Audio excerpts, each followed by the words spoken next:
Bienvenue dans cette masterclass avec Jules, enregistrée en public à la Maison de la Radio. Jules, il aurait pu devenir le nouveau Simon Leys, s'il avait voulu, normalien, agrégé d'histoire, sinologue, Julien Bergeaud. Un certain Julien Bergeaud se rêvait chercheur en ethno-histoire à l'école française d'Extrême-Orient. Il avait fait des recherches sur la diaspora chinoise à Calcutta notamment et sur la route de la soie.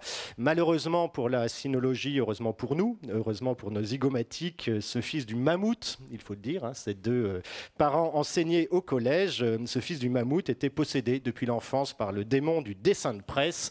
Il est né sous la présidence d'Alain Poher, et oui, Alain Poher a été président de la République. Un jour, il vendait tout marmot dans la cour de récréation un journal, son journal, il le vendait 1 franc. Le journal s'appelait Le Julien Déchaîné. À 12 ans, il a remporté au Festival d'Angoulême le 3e prix du concours jeunesse avec 2 pages sur un pingouin au pôle Nord, paraît-il. On a très envie de la voir. Alors, s'il a enseigné un temps, il était fatal que le professeur finisse par se défroquer et que Julien Bergeaud devienne Jules, un dessinateur de presse, tout d'abord, qui, après des premières armes à la Nouvelle République des Pyrénées, a vite envahi quasiment l'ensemble de la presse nationale, de Marianne au Nouvel Observateur, aux Échos comme à l'Humanité, où vous dessinez toujours tous les jeudis. Vous étiez aussi dans l'Écho des Savanes, et puis dans Lire, dans Philosophie Magazine, et bien sûr dans Charlie Hebdo pendant 14 ans. Le dessin d'actualité, vous l'avez exercé aussi à la télévision. C'était pendant longtemps à la Grande Librairie de François Bunel, actuellement dans 28 minutes sur Arte, toujours. De temps à autre. De temps à autre. Et puis, il est évidemment, peut-être et surtout, auteur de bande dessinée. Ça avait commencé avec un succès inattendu, celui où on tentait de tuer José Bové. Il faut tuer José Bové, c'était en 2005. Vous l'avez certainement lu à l'époque, satire très corrosive et tout à fait hilarante de l'altermondialisme. Et puis, il y a eu La Croisade s'amuse, le journal intime de Madame Ben Laden. Et puis, depuis, l'immense succès de sa série Silex and the City, cette chronique à la fois moraliste et paléolithique de notre monde, transposée en 40 000 avant Jésus-Christ. La famille.com a même envahi le petit écran, comme les Simpsons, avec une série animée à succès, dont il est à la fois le scénariste et le directeur artistique. Une série diffusée pendant 5 saisons sur Arte, où tout le petit monde de la politique s'est pressé pour venir enregistrer quelques voix de héros de cette saga primitive. Et aujourd'hui, c'est par le prisme de la mythologie grecque et latine que vous poursuivez cette tâche sacrée, celle de nous faire rire de nos peurs, de vos peurs aussi, peut-être, et du monde contemporain, de nous faire rire du pouvoir, de l'oppression, des catastrophes climatiques et autres qui arrivent, de nous faire rire des masses médias, de la société de consommation, du monde du travail, et puis surtout de nous-mêmes, de nos propres turpitudes. C'est avec 50 nuances de grec, qui est également à la télévision, et en album de bande dessinée. Alors je rajoute encore que vous avez été lauréat en 2007 pour le Guide du Moutard, du très prestigieux prix René Goscinny, ce qui vous a valu, je ne sais pas si c'est une coïncidence, mais 10 ans plus tard, de marcher sur les pas de René Goscinny, puisque vous avez repris le flambeau du scénario de la série Lucky Luke, déjà 2 albums à votre actif, dont le dernier a vu le cow-boy solitaire arpenter pour la première fois à cheval les rues de Paris. Voilà, c'est peut-être encore d'autres activités que j'ai oubliées. Vous êtes donc un homme très occupé. On vous remercie infiniment donc d'être venu ici à la Maison de la Radio pour cette rencontre, cette masterclass. On vous remercie d'avoir quitté votre planche à dessin et vos studios d'animation. Vous allez, puisque c'est le but de cette masterclass, nous expliquer comment tout ça se fabrique au jour le jour. Alors je l'ai dit tout à l'heure, vous avez pratiqué dès l'enfance le dessin de presse. Comment ça vient à un enfant de se dire tiens, je vais tous les jours faire des dessins, et puis je vais en faire un journal, et puis je vais aller le vendre? Vous baignez dans un environnement comme ça? Il y avait des vieux Charlie Hebdo qui tapissaient votre berceau quand vous étiez petit? Alors oui et non, pas tant que ça. Moi, mes parents sont pas du tout dessinateurs. Et à la fois, j'ai vraiment quasiment appris à lire dans les bandes dessinées. J'avais un oncle qui était vendeur représentant en fait dans les cartons et qui du coup faisait beaucoup de tours de France en voiture. Et à l'époque, c'était vraiment en plein boom pétrolier. On distribuait des albums promotionnels de bandes dessinées classiques, mais avec les sigles Esso, Total, Antar. Et donc, il me ramenait à chaque fois des albums à la maison. Et donc, mes premiers Lucky Luke, mes premiers Astérix, je les ai eus comme ça grâce à lui. Et j'adorais ça, ça me fascinait. Et puis, c'était cet univers, cet humour-là me correspondait, mais mes parents étaient ni lecteurs de bande dessinée, ni artistes eux-mêmes. Mais j'ai eu la chance d'être vraiment le produit de la pensée mai 68. Et donc, mes deux parents profs dans ce système classique se sont débrouillés pour que je me retrouve dans une école fabuleuse, depuis la maternelle, qui était une école alternative, un peu dans l'esprit Montessori. C'était un petit peu différent, ça s'appelait l'école de Crolly, dans le bois de Vincennes. Et c'était une école publique, pour le coup, parce que ce n'est pas toujours le cas pour ce genre d'école, où on apprenait un petit peu une forme d'école par la vie, c'était un peu leur slogan, c'est-à-dire qu'il n'y avait pas de hiérarchie entre les matières et on encourageait énormément à la fois la remise en question, à la fois des hiérarchies, des conventions, de l'autorité. Et donc on encourageait chez chacun des élèves une façon de s'exprimer qui lui ressemblait. Et donc des gens apprenaient à lire à l'âge de 8 ans, 5 ans, 10 ans. Chacun avait son rythme propre. Et donc, moi, j'aimais bien dessiner. Et j'ai eu un professeur qui s'appelait Monsieur Billot. Je me souviens bien de lui, qui était une espèce de géant moustachu, qui a dit à mes parents, vous savez, il aime bien dessiner, vous devriez lui offrir... je ne connaissais pas du tout, et mes parents ne connaissaient pas, les rubriques à braque de Gottlieb. Et pour Noël, je pense que c'était, si je me souviens bien, en CE1, l'équivalent du CE1, on ne disait pas ça, on disait 10e, 9e, etc. Et j'ai reçu ce tome 1 des rubriques à braque, ça a été comme une espèce de révélation totale. Et s'il y a un seul dessinateur que j'ai vraiment copié et copié encore, c'était Gottlieb, en fait. Je recopiais ses dessins. Et donc, il y a eu à la fois des gens qui ont servi de chambre d'écho pour cette envie diffuse que j'avais de dessiner. Et on sait bien, en fait, et je pense que c'est en partage de beaucoup de dessinateurs de bande dessinée, du moins de dessinateurs d'humour, mais je sais que c'est quelque chose que Johan Sfar peut dire, probablement Riyad Satouf aussi, plein d'autres gens disent ça, c'est qu'on se met à dessiner à l'école, tous les enfants dessinent un peu, mais pourquoi est-ce qu'on publie des dessins? Pourquoi est-ce qu'on publie des dessins d'humour? Pourquoi est-ce qu'on les montre autour de nous? C'est parce qu'on veut s'attirer une forme de sympathie, s'intégrer dans le groupe. Moi, quand j'étais adolescent, je me suis jamais mis à fumer parce que le dessin d'humour avait la même fonction, c'est-à-dire d'intégration dans le groupe des gens cool et de pouvoir en fait se rendre intéressant auprès des filles surtout. Et donc moi, ma façon de me rendre intéressant auprès des filles, j'étais pas le plus athlétique de la classe, j'étais pas celui qui avait les attributs sociaux les plus mirobolants, mais en revanche, ce dessin à la fois crée une forme de connivence avec les garçons et de charme avec les filles. Et donc on se raccroche toujours aux basses branches et finalement, c'était une chance de pouvoir d'être encouragé dans ce côté-là, parce que évidemment, dans ce système-là qui a duré jusqu'à la 3e pour moi, et ben tout le monde me disait mais oui, c'est formidable de faire des journaux. Le Julien Déchaîné que je vendais, que je photocopiais en douce et que je vendais à... J'avais trouvé un système en plus qui était assez efficace, qui était, je me débrouillais pour que, notamment les mères de mes copains, je leur vende des abonnements à vie. Et là, ce n'était pas 1 franc, c'était, je crois, 20 francs, voire même 100 francs. Et elles étaient abonnées à vie. Et en fait, j'ai absolument pas honoré. Je pense que je pourrais avoir un certain nombre de procès sur les bras aujourd'hui de gens qui ont souscrit pour toujours à mes œuvres et qui n'ont plus jamais vu la couleur de leur argent. Et donc, vous êtes un dessinateur totalement autodidacte. Vous n'avez jamais fait d'école de dessin, parce que je l'ai dit tout à l'heure, vous êtes plutôt passé par les prépas littéraires, l'école normale supérieure, l'agrégation, etc. Est-ce que c'est quelque chose que vous regrettez ou Alors, je le regrette un peu. C'est pas tout à fait vrai, dans la mesure où, en fait, j'ai fait des ateliers de bande dessinée. Ça existait, il n'y avait pas d'école de bande dessinée à proprement parler, mais étant petit, il y avait un truc qui s'appelait les ateliers du Louvre, et c'était dans le Louvre, c'était magnifique, c'était dans ce coin du musée du Louvre qui correspond au musée des arts décoratifs. Voilà. Et en fait, on ne nous apprenait pas réellement de technique, mais on nous donnait les conditions matérielles, le papier, les encres, qui permettaient d'expérimenter des techniques. Donc c'était plutôt une émulation. On était toute une bande de gens à faire ça, et donc ça entretenait ce goût-là. Mais effectivement, j'ai pas eu d'enseignement académique du dessin, d'où évidemment mes énormes lacunes techniques. Je serais incapable d'exécuter une anatomie rigoureuse, de faire un grand plan de ville avec des architectures et des perspectives justes. Donc en gros, je bricole. Je bricole depuis le début, depuis l'âge de 5 ans, ce qui est presque à la fois effrayant et rassurant, c'est que quand on regarde ces journaux, le Julien Déchiné, il y a eu plusieurs titres. Ensuite, il y avait Hyperite, il y a eu Neige et Soleil, c'est différents journaux que je faisais. Et le style n'a pas énormément changé depuis l'âge de 8 ans. Et donc quasiment 40 ans plus tard, c'est très reconnaissable. Alors, on se dit que quand même la marge de progression est quand même très très lente et faible, et en même temps, on voit une cohérence, c'est-à-dire que c'est quelque chose qui me ressemble, et depuis le début, je fais ce qui me ressemble.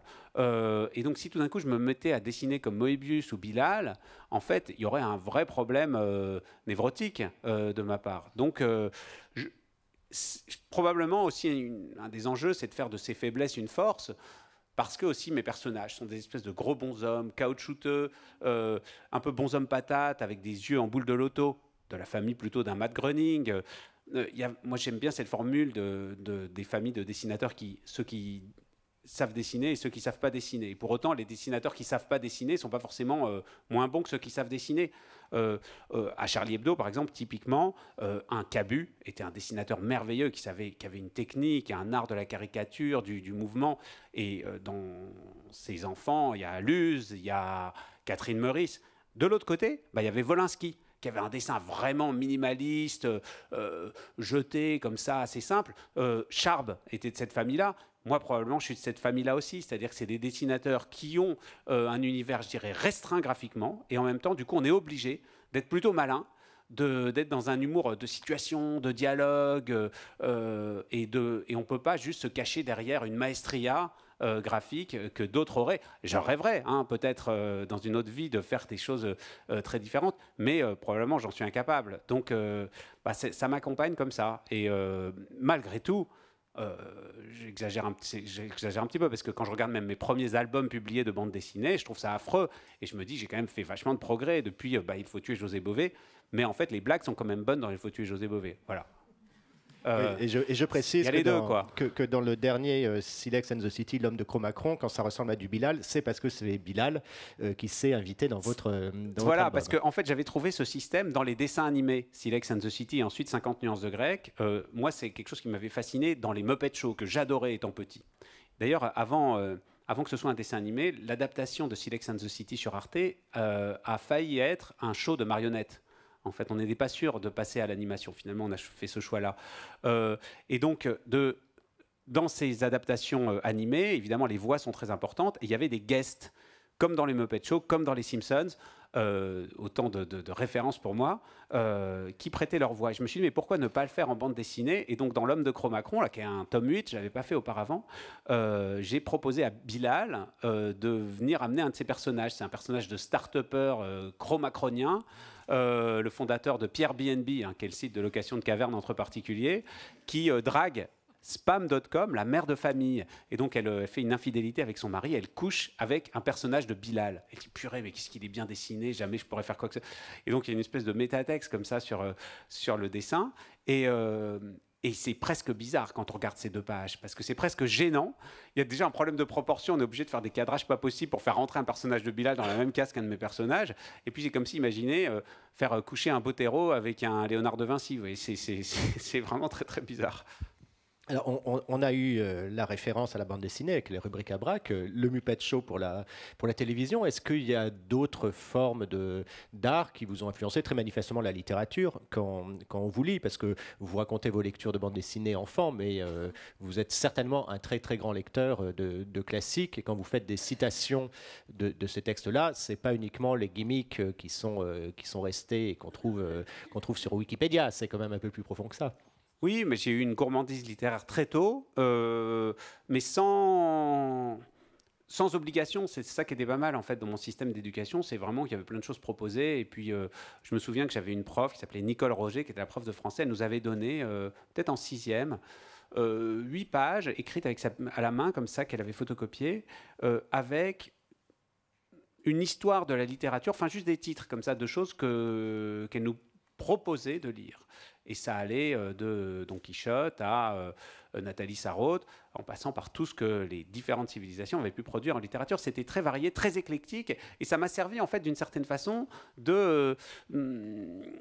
de chemin de traverse dans la littérature par rapport aux prescriptions classiques scolaires.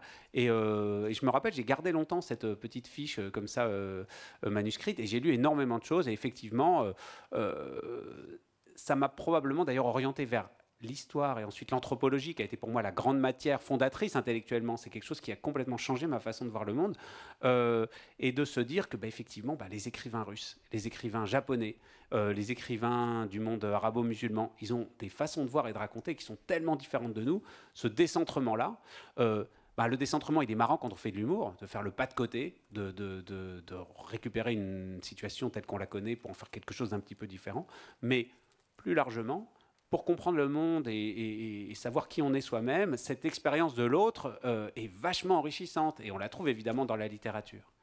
Ceci dit, ça me nourrit vraiment, ça me donne envie, ça m'excite, ça me tient réveillé, mais c'est sûr que ce ne sont que des espèces de scories et des petites bribes qui sont éparses dans mon travail.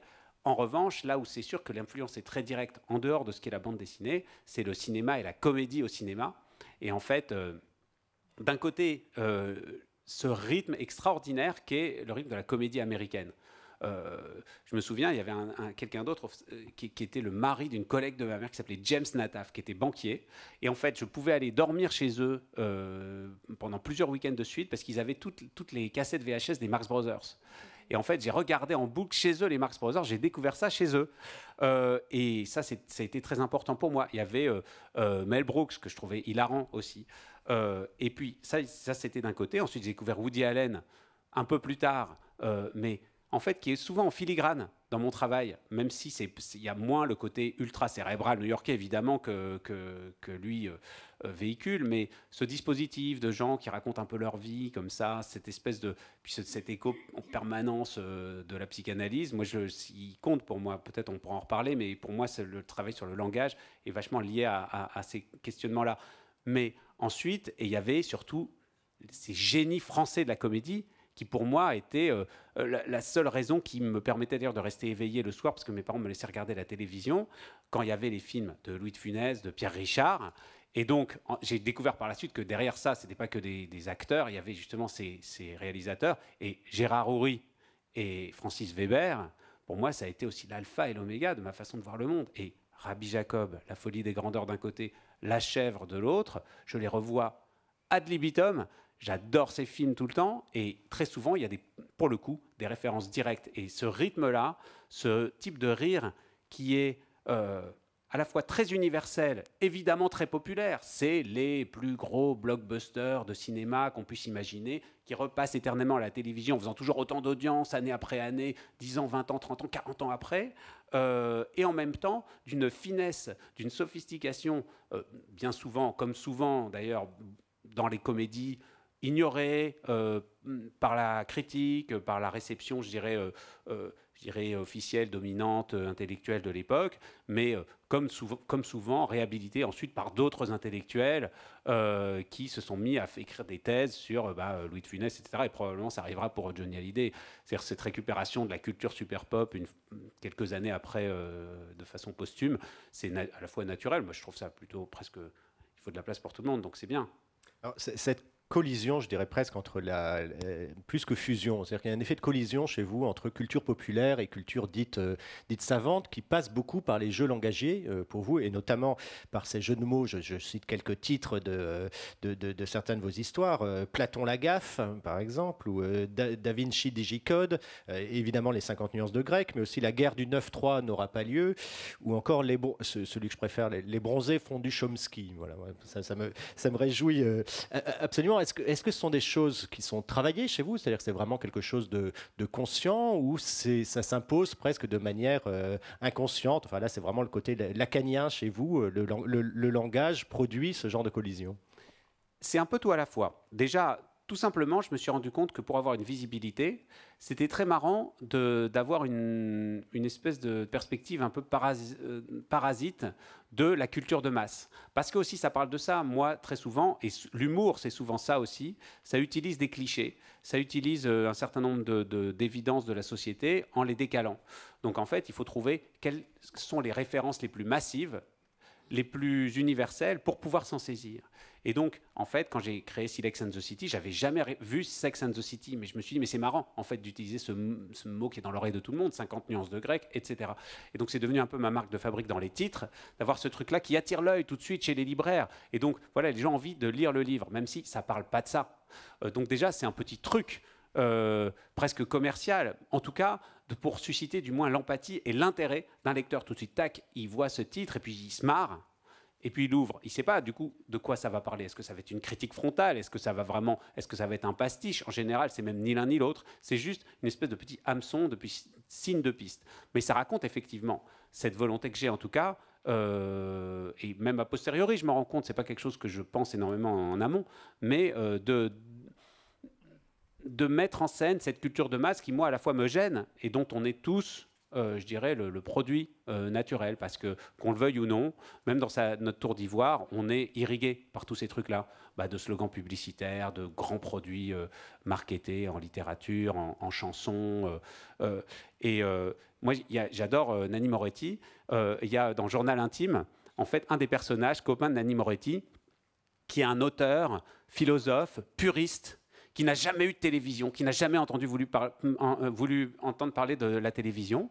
Et puis un jour, dans je ne sais plus quelle circonstance, il a une télé et puis il découvre en fait les feuilletons complètement débiles. Et il devient absolument accro. Et donc en fait, ils font une balade autour, je crois, du Vésuve ou du Stromboli. Et le type lui court après, puis demande aux Américains qui sont là, aux touristes, parce qu'ils ont une saison d'avance sur les séries débiles qu'ils regardent, est-ce que Cindy a couché avec Kent. Donc, et c'est un peu ça. Donc, on n'échappe pas à cette grande culture de masse et il faut en faire quelque chose. Et pour pouvoir s'en détacher, pour pouvoir se libérer de ça, de ce qui est quand même, je dirais, une forme de coercition mentale. C'est difficile de sortir une fois, mais avec en plus les réseaux sociaux, les nouveaux modes de diffusion, on est en permanence bombardé et prisonnier soi-même d'une espèce de servitude de consommation. Et ça, c'est un outil. Et je pense probablement que pourquoi est-ce qu'il y a aussi une bonne réception et pourquoi est-ce qu'il y a beaucoup de gens qui finalement ont fini par suivre les séries que je faisais, etc. C'est parce qu'on a en commun cette idée qu'on peut peut-être faire autre chose de ce qu'on nous donne à manger. Et ce petit pas de côté, le pas de côté, c'est quelque chose qui a été tellement mis en scène et raconté par GB notamment, qui était l'auteur de l'an 01, mais aussi de tous ces dessins justement qui remettent en cause le système et la façon de penser. Sa phrase, c'était on arrête tout, on réfléchit et c'est pas triste. Et c'est vraiment ça. Et donc cette utilisation du langage, en dehors de ce petit côté donc, que je vous disais d'hameçon, de harponnage un petit peu d'un lecteur qui connaîtrait rien et qui irait vers le travail que je propose, il y a aussi effectivement ce rapport au langage. Et l'humour, je crois, j'ai toujours eu envie que des neurologues s'intéressent à la zone de l'humour dans le cerveau, en fait, parce qu'on met des petles capteurs et on voit quelle zone s'allume. On l'a vu pour justement les zones de la consommation, de la colère. Dans les institutions judiciaires, on essaie de voir les violeurs, les psychopathes, quelle zone, les pédophiles, quelle zone s'allume, et toutes sortes de comportements, les comportements de mémoire, de remémoration de tels souvenirs très enfouis d'enfance, ou bien au contraire telle ou telle chose. On voit où ça s'allume, mais je ne crois pas que j'ai jamais lu d'études, du moins sur la zone de l'humour. Où est-ce que ça se passe quand on invente une blague? Deux choses d'ailleurs. Où est-ce que ça... En plus, avoir de l'humour, c'est ambigu comme formulation, parce que on dit de quelqu'un qu'il a de l'humour parce qu'il rit aux blagues qu'il reçoit, ou bien parce qu'il en produit. C'est pas la même chose. On peut être récepteur ou émissaire de l'humour. Bon. Et du coup, cette question-là, par rapport au langage, elle est passionnante parce que je pense que l'humour est dans cette zone grise du cerveau entre le conscient et l'inconscient. Dans cette zone qui est entre la veille et le sommeil, dans la zone du lapsus, dans la zone du mot d'esprit freudien, du jeu de mots lacanien. Et en fin de compte, moi je me rends compte que très souvent pour trouver des blagues, les moments où je suis le plus performant intellectuellement, où je travaille le mieux, c'est à la fois au réveil, si je reste un peu dans mon lit comme ça, en me concentrant sur tel ou tel sujet, mais je suis pas complètement... C'est l'état proustien, l'état entre la veille et le sommeil, c'est de visions justement où on traverse le temps, on traverse les couches de conscience et de souvenirs pour faire communiquer des choses qui normalement sont hermétiquement séparées dans la conscience claire, nette et éveillée. Et en fait, il y a des surgissements justement en changeant un mot, et on dit mais oui, mais non seulement c'est un peu une vanne en changeant tel ou tel mot, mais ça veut dire quelque chose au-delà. Ça raconte quelque chose de plus profond de la réflexion inconsciente. Et ce carottage-là à travers la conscience, cette zone grise, je pense que elle est plus ou moins isolée. Et chez les gens qui travaillent dans le domaine de l'humour, en particulier, peut-être toute la création d'ailleurs, mais en tout cas de l'humour en particulier, et pas seulement donc, du coup en dessin, hein, mais dans l'écriture, chez les comédiens, etc., il y a une porosité plus fine. Peut-être que ça affleure, voilà, comme certaines couches océaniques, à certains endroits de l'océan, les couches à telle température, elles sont plus ou moins proches de la surface. Et bien c'est ça. Et parce que très souvent, il y a certaines couches tièdes où il y a le plus de zooplancton et de phytoplancton que d'autres. Et c'est là où il y a les blagues. C'est la zone du phytoplancton mental de la blague. Alors, vous êtes un petit plancton qui passe de couche en couche aussi, parce que votre humour se compose de plusieurs types d'humour différents. Il y a le gag pur, qui est voilà, juste quelque chose de drôle qui pourrait se passer un peu partout. Il y a la référence décalée à l'actualité, à tous nos travers contemporains. Et puis, il y a la caricature, qui est encore une autre forme d'humour. Alors, quand vous faites un livre comme Silex and the City, comment ça se produit? Vous écrivez d'abord un scénario qui va être l'arc narratif général de l'album, vous improvisez au fur et à mesure, vous donnez des thématiques que vous voulez utiliser, vous dites tiens je vais faire intervenir tel personnage, le Cro-Macron par exemple ici, et puis vous demandez aussi comment je vais le dessiner, parce que vous parliez de Cabu tout à l'heure, dessinateur né, dans son livre Indélébile, Luz explique cette difficulté à caricaturer François Fillon et la difficulté de l'ensemble de la rédaction de Charlie Hebdo. Il n'y avait que Cabu qui avait trouvé le truc. Alors, le dosage des différents types d'humour, première question, et comment est-ce que vous trouvez un personnage en caricature, sur quoi vous vous appuyez? Alors c'est un peu bordélique, à vrai dire. Comme ma question. Voilà, je dirais c'est un peu une nappe de charriage. Tout vient au petit bonheur. Il n'y a pas de recette, comme souvent, ce serait le grand confort. Et si je dirais presque il y avait un système d'intelligence artificielle et de big data qui pouvait produire l'humour, on serait à la fois au chômage et en vacances. Mais je me mets dans cet état justement un petit peu intermédiaire pour que les choses naissent, en orientant mon idée. Voilà. Quand j'ai commencé à travailler sur Silex and the City, il y avait cet univers de la préhistoire, et donc je me dis, qu'est-ce qui me vient spontanément? Donc c'est des notes éparses. Il y avait eu une expo sur Astérix à la BNF il y a quelques années de ça, où ils exposaient les scénarios et les carnets surtout de Goscinny. J'ai été interloqué devant ces vitrines. Ce n'étaient pas les vitrines devant lesquelles les gens s'arrêtaient particulièrement, c'est des pattes de mouche sur des carnets. En fait, je faisais exactement comme lui. C'est-à-dire, il fait Astérix chez les Belges. Et en fait, il fait une liste de tout ce qui concerne les Belges et la Belgique. Géographie, lieu, nom de famille, qu'est-ce qu'ils mangent, les clichés, les blagues sur les Belges, les expressions où il y a le mot belge, où il y a le mot Wallonie, ou le machin. Il fait des listes comme ça, des colonnes. Et ensuite, il fait des petites flèches, parce que tel mot, tac, ça lui donne un gag. Tel autre mot, ça lui donne un gag. Et en fait, petit à petit, ça compose une espèce de paysage narratif sur lequel il va construire son histoire. Mais d'abord, il donne une couleur et il va à la pêche. Mais moi, je fais exactement comme ça. Je me dis, si je vais faire un truc sur la Fashion Week et Silex and the City. Alors la Fashion Week, tout ce que ça évoque, les clichés, les trucs, la façon dont ça se passe, et que ce soit vraiment très en amont ou très en aval de la problématique. Quels auteurs ont écrit là-dessus, voilà. Mais c'est de la même façon sur Wittgenstein, sur le terrorisme, sur la géopolitique, sur l'industrie automobile. Je fais des listes comme ça de toutes les choses, des noms de constructeurs, des noms de marques, des vieux slogans dont je me souviens, de publicité, ce que les gens au café disent à propos de la bagnole en général, les opposants à la bagnole, les gens qui sont pro-bagnole, etc. Et je fais ces listes comme ça.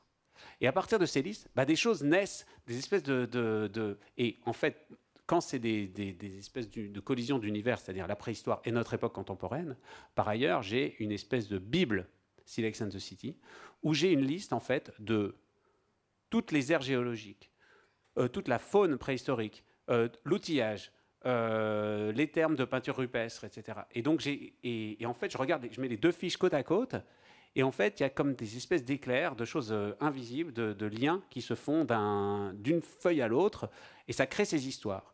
Et ensuite, on se laisse porter, parce qu'au bout d'un moment, il y a des personnages qui ont des caractères propres, et en fait, c'est eux, c'est cette grammaire du personnage. Après, au bout de 8 tomes, il y a 180 épisodes du dessin animé de Sex and the City, je les entends parler. Quand il y a en plus de l'animation autour, je suis aidé beaucoup par l'existence des comédiens, parce que bon, ils viennent au début, c'est eux qui rentrent dans cet univers de bande dessinée préexistant.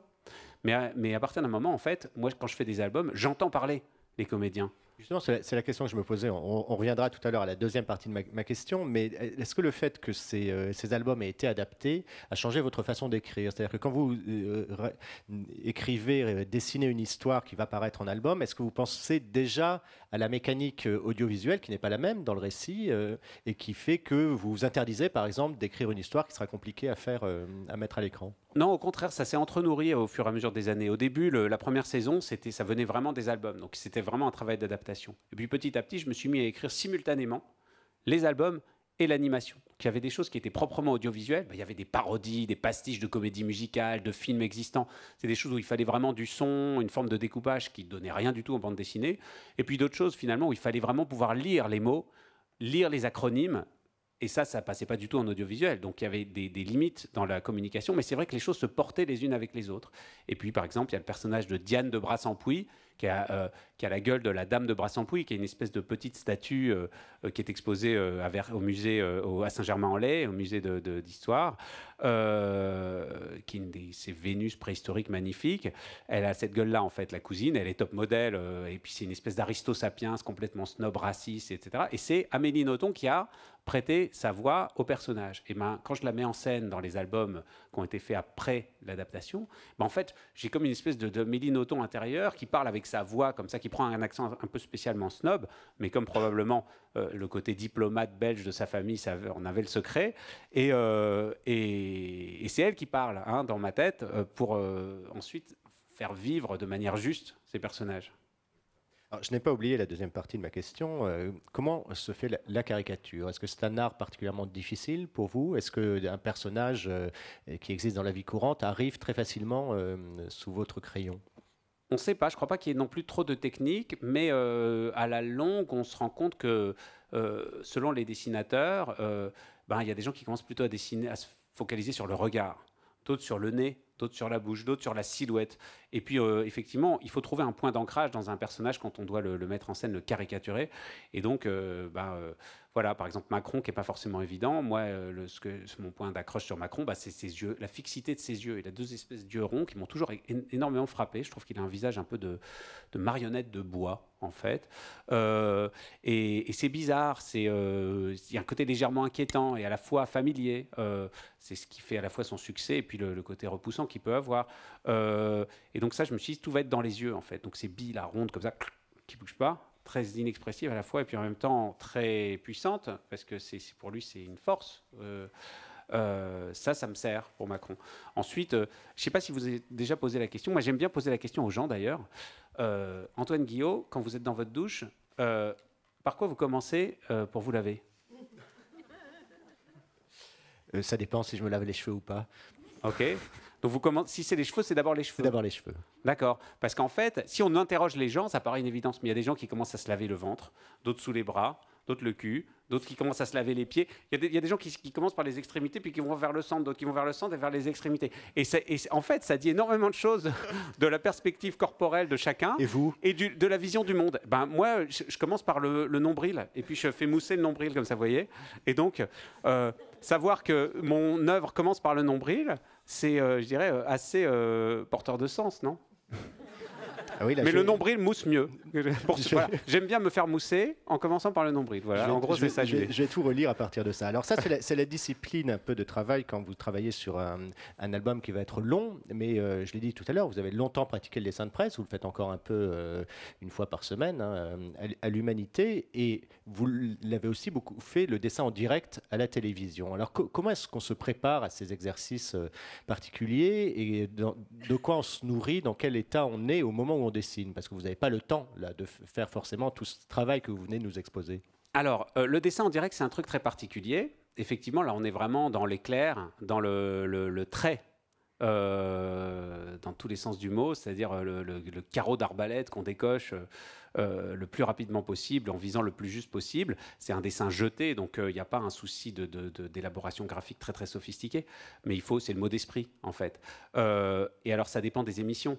Parce qu'une émission littéraire, je suis au courant des écrivains qui sont invités sur le plateau. Parfois, je n'en ai jamais entendu parler, donc je regarde leur tête. Parfois, je m'entraîne un petit peu à les dessiner auparavant pour pouvoir tout de suite les mettre en scène. Effectivement, il y a cette question de la caricature.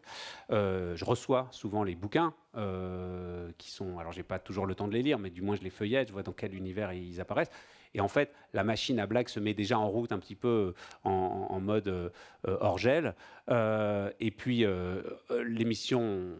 le direct arrivant, j'ai déjà plein de biscuits d'une certaine façon. J'ai pas forcément les blagues toutes faites, toutes préparées, toutes cuites, parce qu'il faut s'adapter aussi à ce qui se passe sur le plateau, mais j'ai déjà des pistes. C'est pas pareil pour les émissions politiques, où là on est vraiment sur quand quelqu'un ouvre le bec, il faut saisir, faire écho. Faut être un peu excité. C'est un état de surexcitation, un peu de transe, du dessin en direct, qui n'a pas du tout été préparé. C'est pas tout à fait comme une émission littéraire où on prépare préalablement. Surtout si ça se répète semaine après semaine.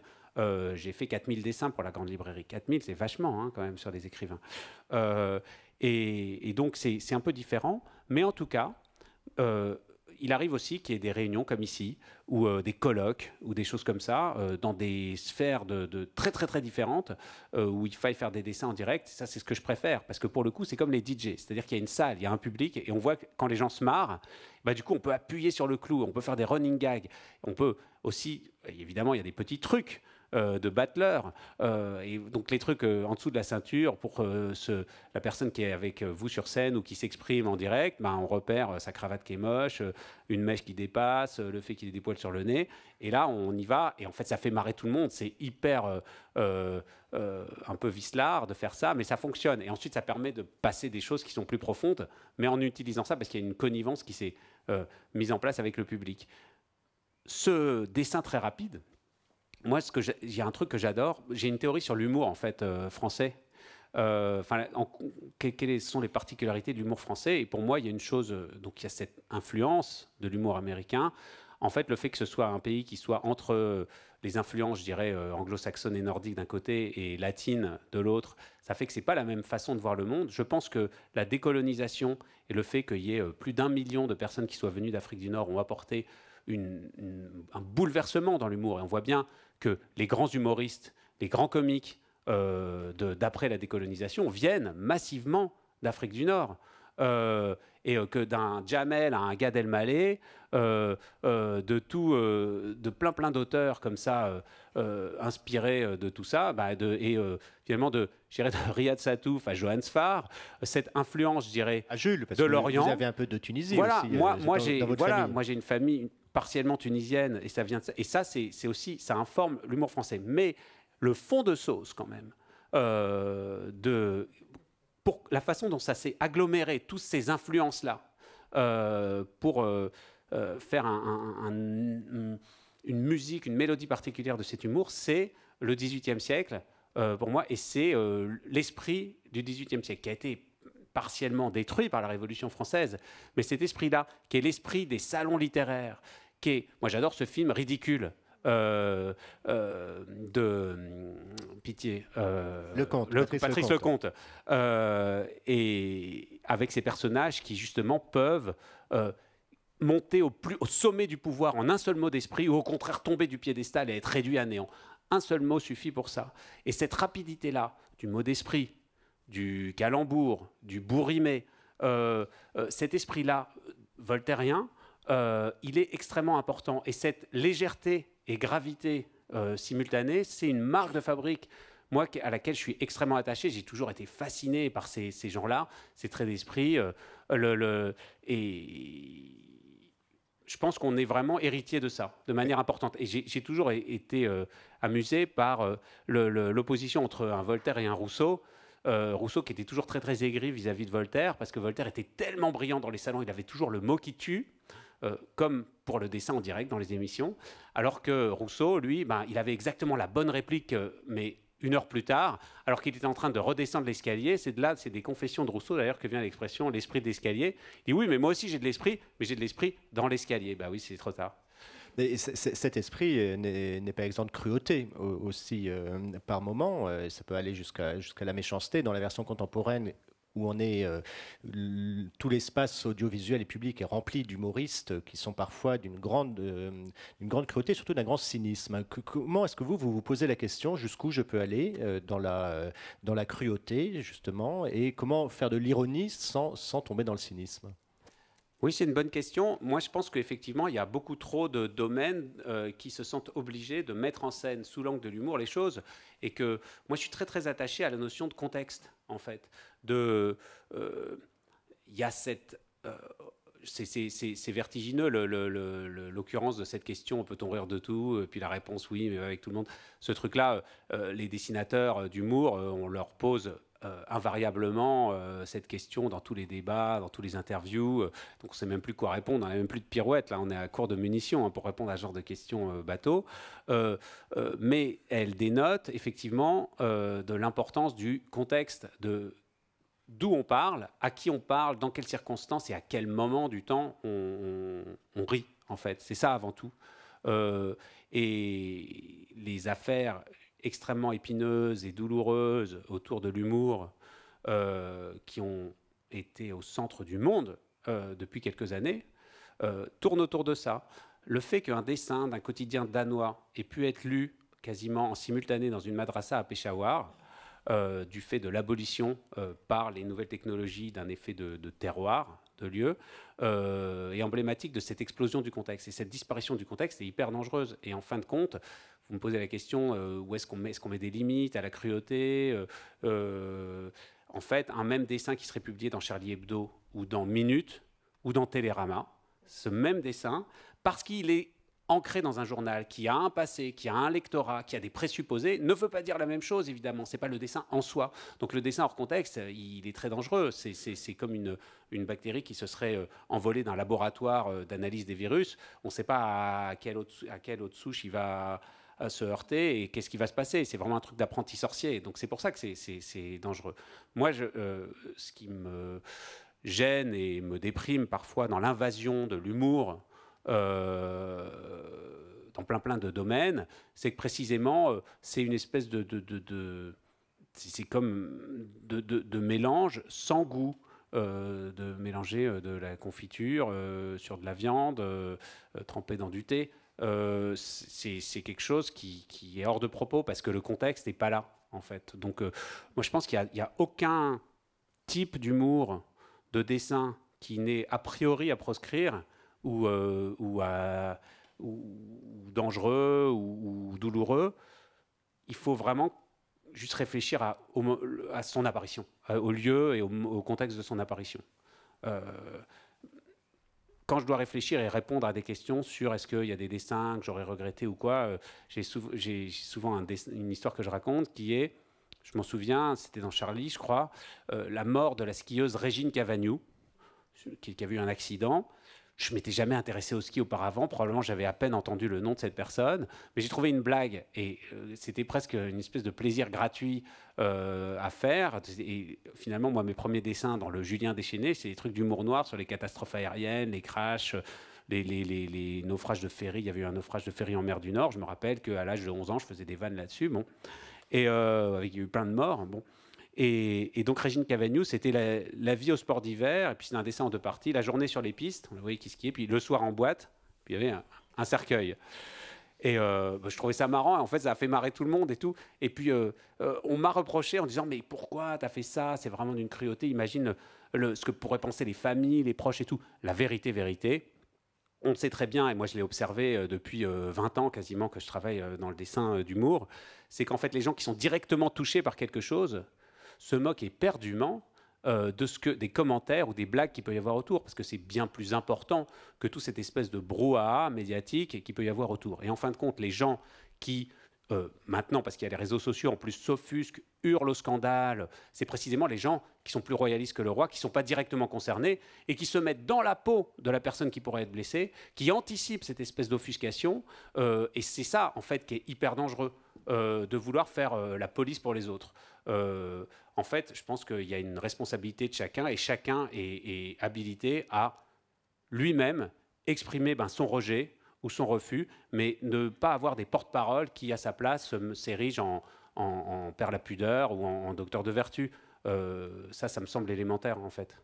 Oui, l'humour permet même de dégommer la mort d'une certaine façon, enfin de lui faire rendre gorge. Vous-même, vous avez fait un épisode de Silex and the City qui s'appelait Je suis Sapiens, après l'attentat contre Charlie Hebdo. Comment est-ce qu'on écrit un épisode pareil après avoir perdu beaucoup de vos copains Moi, j'admire le travail de Luz, qui a fait immédiatement, après les attentats de Charlie, un album, le travail de Catherine Meurice, ou bien de Philippe Lançon, de Valérie Manteau, des gens qui étaient liés à ça, qui en ont fait quelque chose, un objet littéraire. Moi, je ne me sens pas du tout capable de faire ça.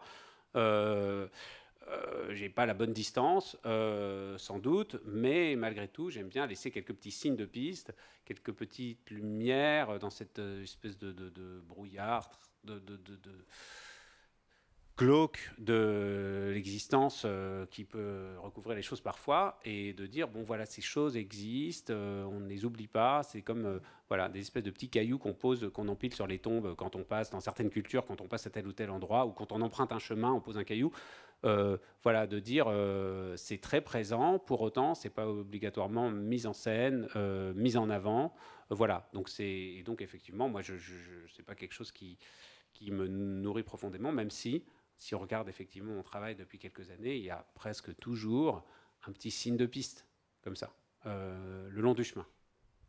Des signes, il y en a beaucoup de toute façon dans ces albums qui sont des chroniques du temps présent. Vous parliez tout à l'heure des rubriques à braque. Quand on les lit maintenant, il y a beaucoup de niveaux de lecture, pas seulement parce qu'il y a des références auxquelles on ne participerait pas, mais un gamin qui lirait aujourd'hui les rubriques à braque ne se rend sans doute pas compte que ça lui parle de la France des années 60, mais plus tard, peut-être, en faisant des études d'histoire, il retrouvera des choses comme ça. Est-ce que c'est comme ça que vous voudriez que vos livres restent? Est-ce que vous vous posez la question de comment est-ce qu'on lira vos livres dans 20 ou 30 ans, où tout le monde ne percevra pas, peut-être plus personne ne saura qui est l'homme de Cro-Magnon, par exemple? Alors, je me la pose pas a priori, mais si j'essaie de réfléchir à ce sujet, effectivement, j'essaie de, contrairement au dessin de presse, quand je fais des albums de bande dessinée, de m'inscrire sur un temps légèrement plus long, même s'il y a des choses qui sont effectivement ancrées dans une actualité immédiate. Donc il y a évoluer plus pour gagner plus, qui est un des slogans du tome 1 de Silex and the City. Ça s'éloigne déjà, hein. C'était il y a quelques années, mais en même temps c'est resté dans l'inconscient collectif. Et le vrai truc, c'est qu'on aurait tort de croire, on est habitué, je dirais, à l'amnésie immédiate. Il y a cette espèce de machine à laver les cerveaux permanente qui est ce robinet sans fin de l'information en continu et de la culture de masse. Mais il reste des choses quand même. Et donc, Sex and the City, je gage que dans 50 ans, 50 nuances de Grey, je gage que dans 50 ans, on saura que ça a existé, en fait. Même si on ne sait pas exactement à quoi ça fait référence, vaguement, on sait, ça suffit. C'est-à-dire qu'il y a des vannes du général de Gaulle dont on se souvient encore, des vannes de Clémenceau dont on se souvient encore, on ne sait même pas que ça vient de là, quoi, hein. Mais pourtant, c'est resté dans l'inconscient collectif, en fait, des choses, des phrases de François Mitterrand, et donc des gens qui ont 20 ans utilisent des choses dont ils ignorent l'origine, mais ça vient de là. Et donc, je suis sûr que ces grandes tendances de la culture et ces références-là, elles auront quand même une postérité pour bonne part. Et puis il y en a d'autres qui seront effectivement des scories balayées par le temps, mais j'essaie de jamais les mettre au centre de mon travail, de manière à ce qu'on puisse les enjamber sans s'en préoccuper davantage, comme une fleur fanée au bord d'un chemin. Mais voilà, par exemple, dans le Lucky Luke que j'ai sorti là, à Cowboy à Paris, il rencontre Victor Hugo, parce que l'idée c'est qu'il doit escorter la Statue de la Liberté, sculptée par Bartholdi, jusqu'aux États-Unis, à New York, où elle a été offerte. Et effectivement, Victor Hugo a réellement visité le chantier, la statue qui s'est érigée à la Plaine Monceau dans le 8e, comme ça, au-dessus des toits haussmanniens tout neufs construits. Et en fait, ce personnage de Hugo, je me suis dit, je vais mettre au centre un peu le travail de Victor Hugo, un peu en filigrane dans tout cet album. Donc il y a plein de blagues autour de Hugo, pas seulement c'est la rencontre qu'il fait vraiment avec Lucky Luke, mais bon, ça finit d'ailleurs à la place de I'm a Poor Lonesome Cowboy, il chante Demain dès l'aube, à l'heure où blanchit la campagne, comme ça il s'éloigne vers le soleil couchant. Ça racontait quelque chose, malgré tout, tout ça, en dehors des blagues que ça peut, et de l'humour que ça véhicule. Mais par exemple, il y a des trucs un peu cachés typiquement des références qui sont oubliées, mais pas complètement, qui sont redigérées par la société.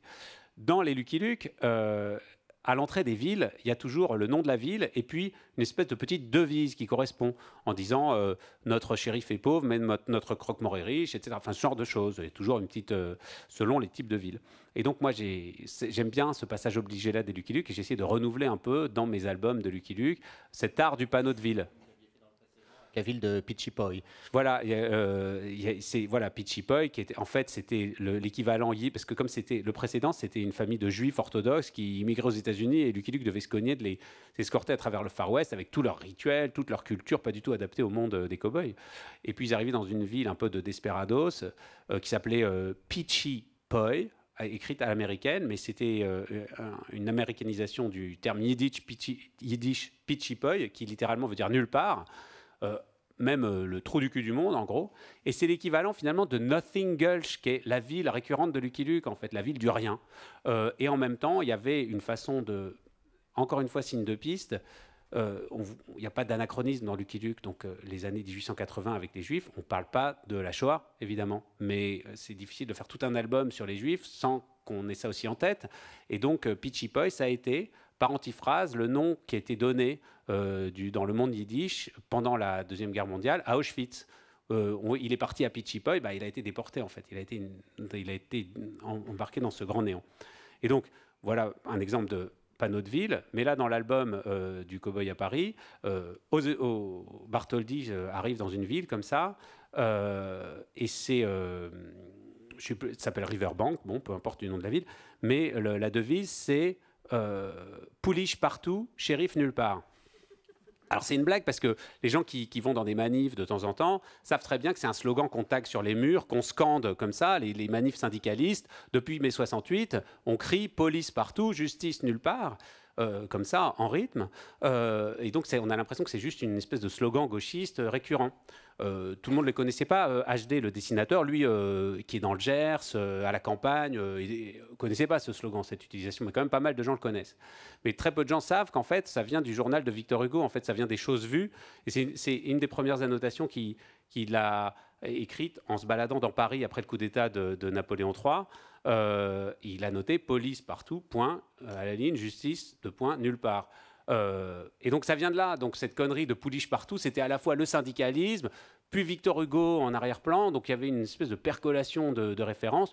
On pouvait y remonter, ou pas d'ailleurs, et puis juste se marrer de ce panneau de ville, même si on n'avait pas la référence, pouliche partout, justice, shérif nulle part, c'est marrant quoi.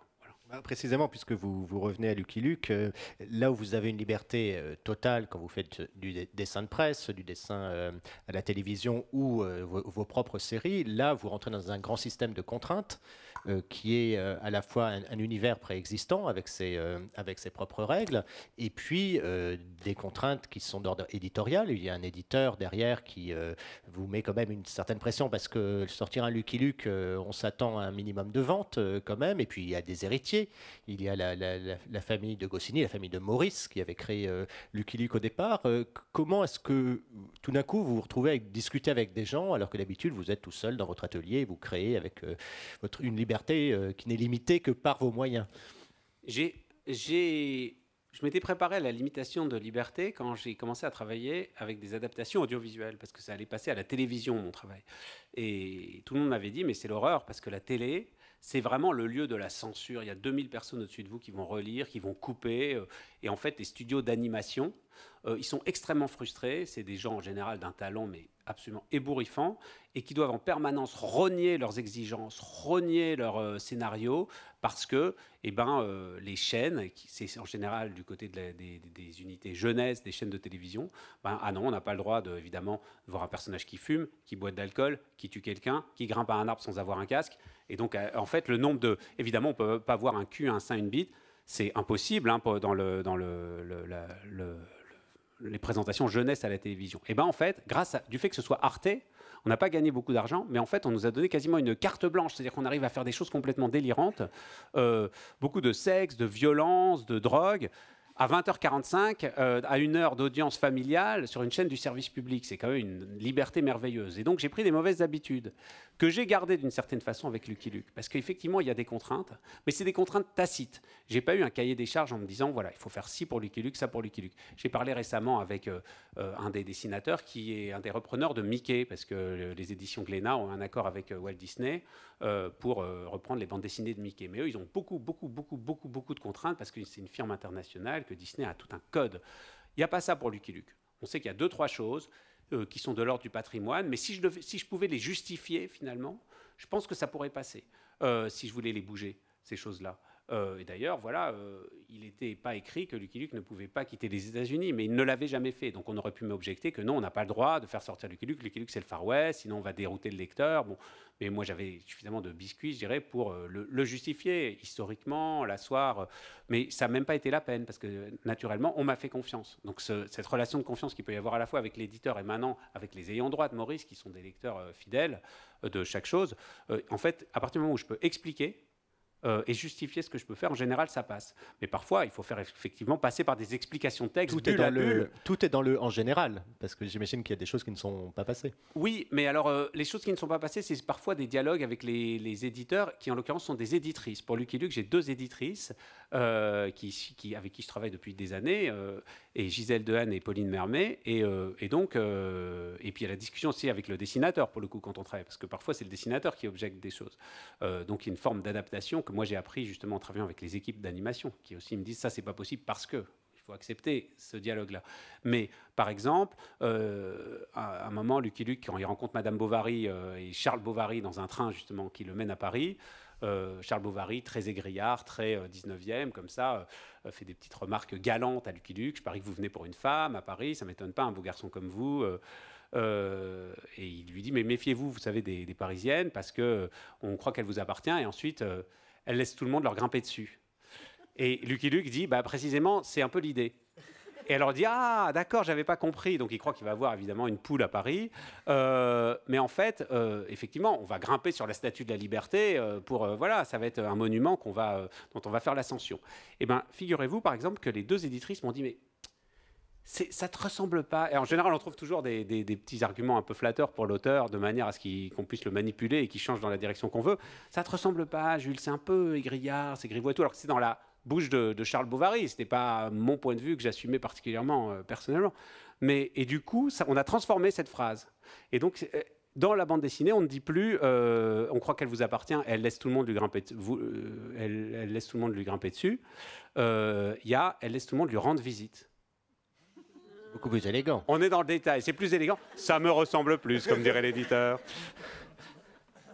Est-ce que vous pensez au lecteur quand vous allez, que ce soit pour Lucky Luke, pour toutes vos séries, pour vos dessins, est-ce que vous pensez à la réception du lecteur, et est-ce que le retour critique aussi de la presse notamment est quelque chose qui vous intéresse, où il faut en faire abstraction? Je pense que l'humour, quand l'art est lié à l'humour, il prend une dimension différente. C'est-à-dire qu'il y a des œuvres, des dessins, si on reste du côté du graphisme, des dessins, des œuvres de peintres, qui sont belles en soi. Et en fait, il n'y aurait personne, ce serait sur une île déserte quelque part, elles conserveraient leur beauté. L'humour, en fait, il est relationnel. S'il n'y a pas quelqu'un en face, ça n'existe plus. En fait, il est dans cette humanité-là, dans ce lien qu'il peut y avoir avec la personne qui produit l'humour et la personne qui rit. On le fait pour quelqu'un. Et donc, en fait, vous savez, il y a des gens qui disent, dans des débats, etc., « Ah bon, vous ne me comprenez pas? Bah moi, je me comprends, moi. » Bah oui, le problème, on ne peut pas dire ça quand on fait des dessins d'humour en disant « Mais moi, je comprends mes blagues, vous les comprenez pas, mais moi, je les comprends. » Bah non. En fait, il faut quand même donner des codes. Alors pourtant, on peut aller assez loin, pousser assez loin les choses, mais en gros, voilà, il faut anticiper la possibilité de compréhension. Alors, on peut être exigeant, on peut avoir plein de références, mais il faut avoir une forme de générosité dans ce qu'on raconte et la façon dont on le raconte pour qu'il puisse y avoir cette familiarité, cette amitié qui se crée dans le dessin d'humour, je trouve, avec le spectateur, le lecteur. Pour ce qui est de la critique? Et pour ce qui est de la critique, en fait, non, là, c'est plutôt de l'ordre du narcissisme. C'est-à-dire, si on a des bonnes critiques, on est content. C'est un peu voilà, la médaille en chocolat. Et puis, par ailleurs, si plus les critiques seront bonnes, plus les gens auront envie de l'acheter. Alors, la question des mauvaises critiques se pose. Moi, j'ai eu de la chance. C'est-à-dire que tous mes premiers albums, alors que je n'avais pas du tout de notoriété, de lectorat particulier, ont bien marché. Donc, il y a eu une espèce d'effet boule de neige où, finalement, des gens, fidèlement, se sont mis à suivre un peu mon travail. Et alors, effectivement, il y en a qui aiment plutôt la veine La planète des sages, Platon Lagave, d'autres qui sont plutôt Silex and the City, d'autres qui se reconnaissent plus dans Lucky Luke, mais il y a quand même une familiarité. Et puis, il y a des gens qui détestent mon travail, et d'une certaine façon, plus le public s'élargit, plus il y a de chances de tomber sur des gens qui n'aiment pas du tout. Et c'est complètement légitime, à vrai dire, qu'il y ait plein de gens qui détestent aussi. C'est la variété du monde. Ensuite, moi, ce qui m'importait très souvent, c'était que les gens que j'admirais le plus ne rejettent pas mon travail. Et j'ai eu la chance que parmi les artistes ou les auteurs ou quoi que j'admirais, un certain nombre de gens qui étaient mes maîtres ou ont eu suffisamment de bonté pour exprimer le plaisir qu'ils pouvaient avoir à lire mon travail. Et là, pour le coup, c'était évidemment, j'étais rouge de plaisir et flatté au-delà de l'imaginable, mais en même temps, c'était quelque chose qui validait, je dirais, la justesse de mon entêtement à aller dans cette direction-là, en disant, je fais des choses qui me ressemblent, du moins, et les choses, les gens que j'admire, même dans des champs complètement très différents du mien, s'ils apprécient ça aussi, peut-être que je ne me trompe pas complètement. Ensuite, il y a parfois des mauvaises critiques qui sont faites par des gens extrêmement limités. Et en fin de compte, c'est à passer le micro-énervement de la lecture. Il y a une espèce de condescendance de ma part qui me protège d'une certaine façon de ces morsures-là, en disant, mais le pauvre, c'est vraiment quel esprit étriqué. Mais le truc, c'est assez rare. En fin de compte, de temps en temps, je me reçois quelques missiles, mais c'est quand même plutôt rare, compte tenu je dirais, à la fois du temps passé à publier des choses maintenant depuis pas mal d'années, et puis de la réception assez large pour la plupart du temps de ce travail-là. Merci beaucoup, Jules. Merci.